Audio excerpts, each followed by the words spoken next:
Բարև Հայր ջան, այսօր ամբողջ համացանցը ողողված է այն հրապարակումներով, թե իբր նորություն է բացահայտվել,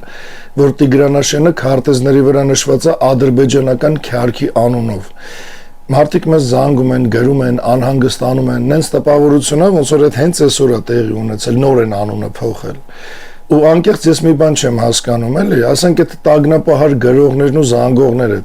հեչ զուտ ձեր հետաքրքրությունից ելնելով գոնե մի անգամ քարտեզ բացած չկաք, որ տնակ մեր որ տարածքը ինչ ռիսկի տակ է։ Հենց ընդդիմություն կոչվածին դիվիդենդ հավաքելա պետք մի հատ sense գյուտ կանեն ու կգցեն ինտերնետով մեկ։ Այն երբեք ոչ մի բանով չհետաքրքրված զանգվածներ մի անգամից շոկահարվում ու սկսում են մեզ գրել, թե բա հանձնեց, փրկեք, մի բան արեք։ Եթե դուք նոր եք իմանում, որ հանձնել է, մենք 20-21 թվից այդ ենք գոռում գոչում, որ հանձնել է, հանձնում է ու դեռ հանձնելու է։ Ուստեղ հարցը էլի առաջանում ընդդիմությանը, բա ուր էիք դուք 20 թվից հետո, երբ մենք անընդհատ բարձրաձայնում էինք հենց այս խնդիրը։ Տարիներ շարունակ խոսացել ենք, որ Տիգրանաշենի հարցը վտանգված է, որ ադրբեջանական կողմը միջազգային հարթակներում, քարտեզներում ու տեղեկատվական դաշտում հետևողականորեն առաջամաղում իր պահանջները։ Խոսացել ենք նաև այն մասին, որ նույն քարտեզի վրա գոյություն ունի նաև հայկական արծվաշեն անկլավը, որը հայկական կողմը չի պահանջում։ Ոնց որ միշտ նայում է ինչ զիջի։ Խոսացել ենք մնացած վիճահարույց անկլավային հատվածների մասին, Կիրանցի ու Ոսկեպարի հատվածում Սոֆուլու կոչվածի ու վերին Ոսկեպարի մասին, որը արդեն քանի տարի է ձեր ասած այդ նույն քարտեզներում ադրբեջաներեն գրած է, ոնց էր դա Յուխարի Էսկիպարը, ինչ է, Յուխարի Էսկիպար։ Բա այդ չեք տեսել։ Կամ որ տարիներով դրա մասին խոսում էինք, այդ էլ չեք լսել։ Ինչ մի տենց իբր նորություն եք ասում, մարդկանց էլ նենց եք ներկայացնում, ոնց որ դրանից առաջ ադրբեջաներեն գրած չէր, ու դրա մասին էլ հեչ խոսացող ու ահազանգող չի եղել, ու դուք եք, հա, որ տենց նոր տեսակ ու ահավոր անհանգստացած եք։ Բա քանի ձեզ դիվիդենդ պետք չէր ու ընտրություններ չկային, բա ինչի չէիք դրա մասին խոսում։ Ինչի նոր է տենց գրվե քյարքի։ Ուրեմն ժողովուրդ, իմացեք բոլորդ, որ այսօր տարածվող քարտեզային սկրինշոթերը, այդ որ գրած է քյարքի մյուս, ոչ թե նոր իրողություն են, այլ վաղուց գոյություն ունեցող խնդրի հերթական դրսևորում։ Բա այս քանի տարի ուր էին ձեր այդ քաղաքական ուժերը, որ այսօր նոր են զարթնում։ Ուր էին, երբ տարիներ շարունակ Լույսի բանակը ես անձամբ բարձրաձայնում էինք այս վտանգները։ Ուր էին, երբ անհրաժեշտ էր հանրությանը բացատրել իրավիճակի էությունը, իրականությունը։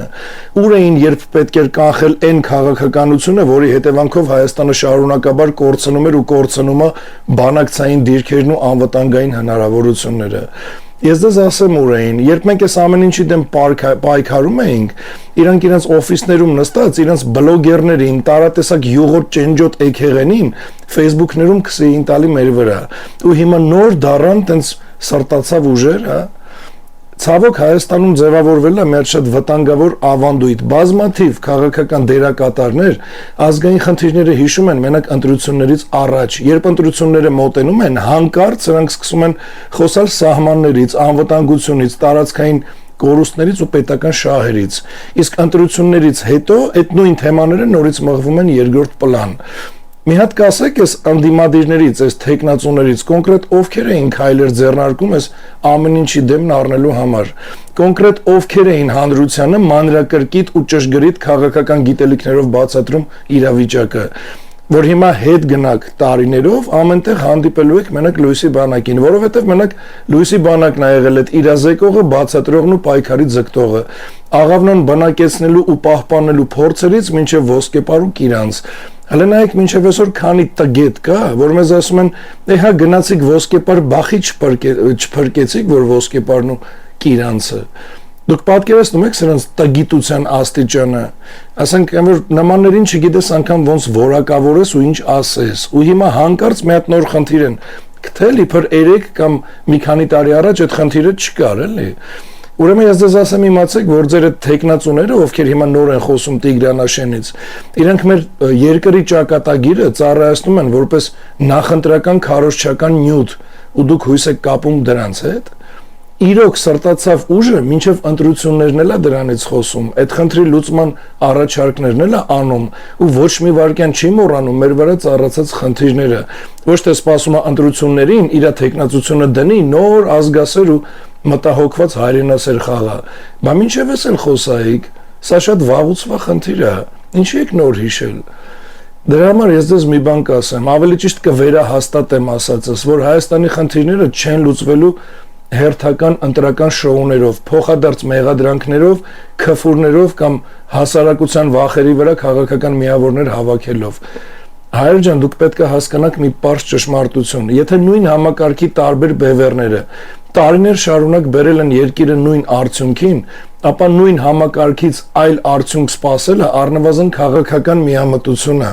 ու ոչ միայն քաղաքական։ Լուծումը ոչ թե հերթական նախընտրական խոստումներն են, այլ իրական քաղաքական փոփոխությունը, որը կմերժի թե հողեր զիջող իշխանությանը, թե այն ձևական ու անատամ ընդդիմությանը, որը տարիներ շարունակ մենակ արձանագրել է պարտությունները առանց դրանք կանխելու կարողության։ Հայաստանին անհրաժեշտ է ազգային շահի վրա հիմնված նոր քաղաքական ուժ, նոր պատասխանատվություն ու նոր պետական մտածողություն, ու դրա համար կանք մենք։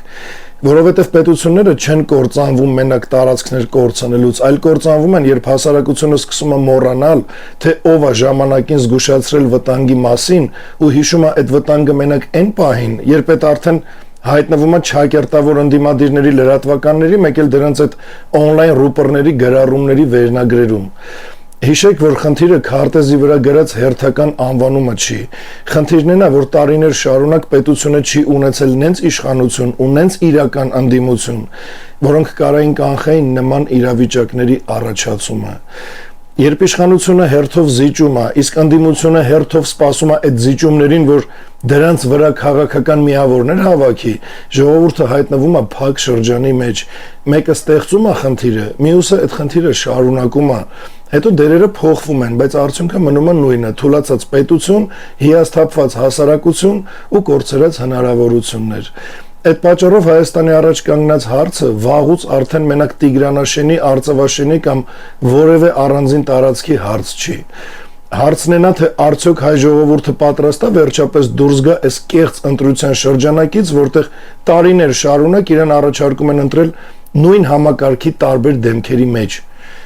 Վերածնունդը կսկսվի այն պահին, երբ ժողովուրդը կդադարի փրկիչներ փնտրել գործող իշխանության ու իր ձևական ընդդիմության շարքերում ու կսկսի կառուցել իր սեփական քաղաքական կամքը լույսի բանակի հետ։ Վերածնունդը կսկսվի այն պահին, երբ քաղաքացին այլևս չի համաձայնվի ընտրել վատի ու ավելի վատի մեջ, այլ կպահանջի սկզբունք, պատասխանատվություն, ազգային արժանապատվություն ու որ ամենակարևորն է, ազգային ու պետական մտածողություն։ Իսկ այդ այսօր կարանք տանք մենակ մենք, լույսի բանակը։ Ցանկացած այլ ուժից այսքանը սпасելը ընդամենը ժամանակի կորուստ է ի վնաս մեզ ու նոր սերնդին։ Ու այդ է պատճառը, որ ես ասում եմ, եթե ուզում եք ոչ թե հերթական դժգոհությունը գրել համացանցում, այլ իրական փոփոխություն տենալ հայրենիքում, ապա պետք է միավորվեք լույսի բանակի շուրջ ու մասնակցեք վերածննդի շարժմանը։ Ու շատերը ասում են, դե երբ հայ վերածննդի շարժումը, դե դուրս եկեք մի բան անենք։ Հիմա որ ասեմ անցած տարի էլ դուրս եկանք, ուր էիք բա, հիմա էլ եք ասում դուրս եկեք, մեզ ռեսուրսներ է պետք։ Գիտեք, մեզ հաճելի է ամեն անգամ դրամահավաք անել, ամեն անգամ դրա մասին խոսալ, բայց մենք չունենք այն ռեսուրսը, որով կարանք հենց այսօր էլ դուրս գանք։ Ինձանից լիներ ոչ թե այսօր, այլ դեռ անցած տարի մենք վերածննդի շարժումը իրականացրել էինք, ու այս դեմքերը, որ այսօր տենում եք, սրանցից այլևս ոչ մեկի չէիք տենա։ Ու դրա համար այո, մենք շարունակաբար ու համբերատար սպասում ենք լուրջ աջակցության կամ միասնական, թեկուզ փոքր, բայց շատ մարդուց, որպեսզի արդյունքը լինի զգալի ու կշիռ ունեցող, կամ մի կամ 2-3 հոգուց, ովքեր կարան ավելի լուրջ ներդրում անեն վերածննդի շարժման մեջ։ Որովհետև ձեզ բառացի ասում եմ, կան մարդիկ մարզերում, ովքեր մեզ գաղափարակից են, բայց բառացիորեն իրանք ֆինանսապես ի վիճակի չեն տեղափոխվելու Երևան, դա պետք է ապահովենք մենք։ Ու դրա համար են այս մեր բոլոր դրամահավաքները։ Ու սկսած հենց դրամահավաքից մինչև վերջի պահը պետք է համախմբվենք։ Ու պետք է համախմբվենք ոչ թե մի քաղաքական դեմքի, ոչ թե մի ընտրական արշավի, այլ այն գաղափարի շուրջ, որ Հայաստանը պետք է ազատվի եւ հող հանձնող իշխանությունից, եւ այդ իշխանության գոյությունը հնարավոր դարձնող կեղծ ընդդիմադիր համակարգից։ Որովհետև պետությունը փոխվում է ոչ թե երբ փոխվում են իշխանական աթոռների վրա նստած այդ կերպարները, այլ այն ժամանակ, երբ փոխվում է ամբողջ քաղաքական տրամաբանությունը, որով կառավարվում է երկիրը։ Եթե ուզում ենք ունենալ հզոր, ինքնիշխան, իրապես արդար ու ազգային շահերով առաջնորդվող Հայաստան, ապա պետք է ոչ թե սպասենք, թե ուրիշները ինչ են անելու, այլ ինքներս դառնանք այդ փոփոխության ուժը, որը նորից եմ կրկնում, ընտրություններով ու քվեաթերթիկներով չի, այլ իրական ազգային հեղափոխությամբ, լույսի բանակի հետ ու վերածննդի շարժմանը միանալով ու աջակցելով։ Դրա համար հայր ջան, միացեք լույսի բանակին, միացեք վերածննդի շարժմանը, քարոզեք մեզ, բարձրաձայնեք մեր մասին։ Այսօր մենակ այդ է ամենաուժեղ հարվածը այս հայակործան համակարգին ու իր կեղծավոր դեմքերին։ Մերժենք թե այս իշխանությանը, թե նրա կեղծ ընդդիմությանը ու վերջապես միասին կառուցենք այն Հայաստանը, որը արժանի է իրական հայ ժողովրդին։ Լավ մնաք, Աստված օրհնի ձեզ բարձր սիրով, իմաստությամբ ու անսասան կամքով։ Ստատվիր եւ կրկնիր մեզ հետ։